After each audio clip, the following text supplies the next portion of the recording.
तुम्हें पेट भरने योग्य अनाज कमाना भी नहीं आता। इसी का नतीजा है कि आज घर में अतिथि आ खड़े हुए हैं और हमारे पास उन्हें खिलाने के लिए कुछ भी नहीं है। कल कर्क संक्रांति है। मैं कल भिक्षा मांगने के लिए दूसरे गांव में जाऊंगा। वहाँ एक ब्राह्मण ने मुझे आमंत्रित किया है। वह सूर्य देव की तृप्ति के लिए मुझे कुछ दान देना चाहता है। तब तक जो कुछ भी घर में रखा है उसे आदर सत्कार के साथ अतिथियों के सामने रखो। तेरी पत्नी होकर मैंने कभी सुख नहीं भोगा है। न कभी खाने को मेवा मिष्ठान मिला, न ढंग के वस्त्र आभूषण। आज तुम कह रहे हो कि जो भी घर में पड़ा है वो अतिथियों के समक्ष रख दो। जब कुछ है ही नहीं, मैं उनके सामने क्या रख दूं? पड़े हैं तो बस एक मुट्ठी तिल। तो क्या अतिथियों के सामने सूखे तिल रखना अच्छा लगेगा? तुम्हें ऐसा बिल्कुल भी नहीं कहना चाहिए। कारण यह है कि इच्छा के अनुसार किसी भी मनुष्य को धन की प्राप्ति नहीं होती है। जरूरी है तो बस पेट भरना, और पेट भरने के लिए मैं अनाज तो ले ही आता हूँ। अधिक धन की चाहत अच्छी नहीं होती है। ऐसी इच्छा को तुम्हें त्याग देना चाहिए। अधिक धन की इच्छा के चक्कर में मनुष्य के माथे पर एक शिखा बन जाती है। क्या अधिक धन की इच्छा से माथे पर शिखा हो जाती है? मैं कुछ समझी नहीं। जो भी कहना है खुलकर कहिए।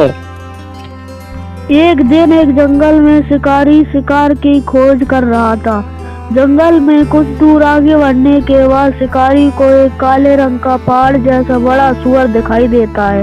सुअर को देखते ही शिकारी अपना धनुष उठा लेता है और कमान खींचते हुए सुअर पर निशाना लगा देता है। कमान से निकला हुआ तीर तीव्र गति से सुअर को घायल कर देता है। घायल होने पर सुअर चिंगाड़ता हुआ शिकारी पर पलटवार कर देता है। सुअर के तीखे दांतों से शिकारी का पेट फट जाता है। इस तरह शिकारी और शिकार दोनों मर जाते हैं। इसी बीच खाने की तलाश में भटकता हुआ एक भूखा गीदड़ वहां से होकर गुजरता है, जहाँ शिकारी और सुअर का शव पड़ा हुआ था। बिना मेहनत इतना सारा भोजन देख के मुंह में पानी आ जाता।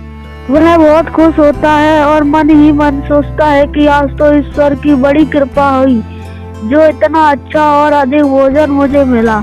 मैं इसे धीरे धीरे और आराम से खाऊंगा ताकि लंबे समय तक मैं उपयोग में ला सकूं। इन सभी बातों पर विचार करते हुए गीदड़ सबसे पहले छोटे छोटे चीजों को खाना शुरू कर देता है। तभी उसे शिकारी के मृत शरीर के पास धनुष पड़ा दिखाई देता है। गीदड़ के मन में उसे ही पहले खाने का विचार आता है और वह धनुष पर चढ़ी डोरी को चबाने लगता है। इस कारण धनुष की डोर टूट जाती है। डोर के टूटने से धनुष का एक सिरा वेग के साथ गीदड़ के माथे को वेधता हुआ ऊपर निकल जाता है। वह ऐसा प्रतीत होता है मानो गीदड़ के माथे पर शिखा निकल आई हो। घायल होने के कारण कुछ देर बाद गीदड़ की मौत हो जाती है। इसलिए मैं कहता हूँ कि जरूरत से अधिक लोभ से माथे पर शिखा आ जाती है। ठीक है, अगर ऐसी ही बात है तो घर में जो मुट्ठी भर तिल पड़े हैं उन्हीं को मैं अतिथियों को खिला देती हूँ। ठीक है, तो मैं अब भिक्षा मांगने के लिए जा रहा हूँ।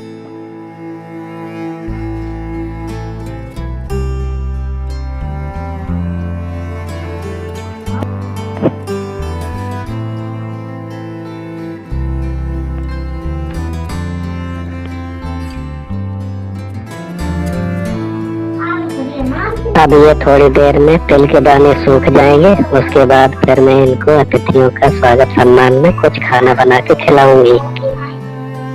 हाँ, मजे आ गए। तिल के दाने सूखे सूखे चाव से खाऊंगा।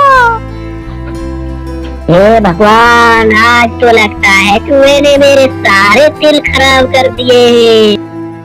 हे भगवान, इस चूहे ने तो मेरे सारे ही तिल बेकार कर दिए। ये तो बिल्कुल ही गीले हो गए हैं। अब क्या करूं?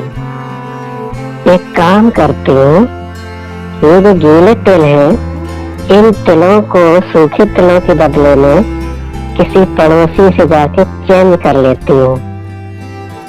ये ओ चिंटू की मम्मी, मेरे पास 2 किलो तिल पड़े हैं।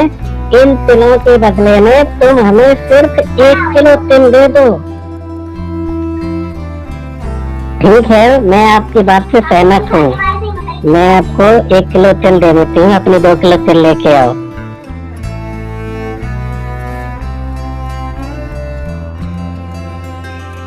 अरे चिंटू, एक अपनी पड़ोसिन आई है, वो कह रही है कि अपने 1 किलो तिल के बदले में 2 किलो तिल ले लो। बहुत अच्छे तिल हैं। नहीं माँ, जरूर उसके तिल में कोई ना कोई खोट होगी, नहीं तो कोई अपने 2 किलो तिल के बदले 1 किलो तिल क्यों लेना चाहेगा। सुनो जी, मैं तिलों को नहीं बदल सकती, आप कहीं और देख लो। इस कहानी से हमें ये सीख मिलती है, जो कुछ भी हमारे पास है उसी में संतुष्ट रहना चाहिए। दूसरों की अधिक चीज देखकर दुखी नहीं रहना चाहिए।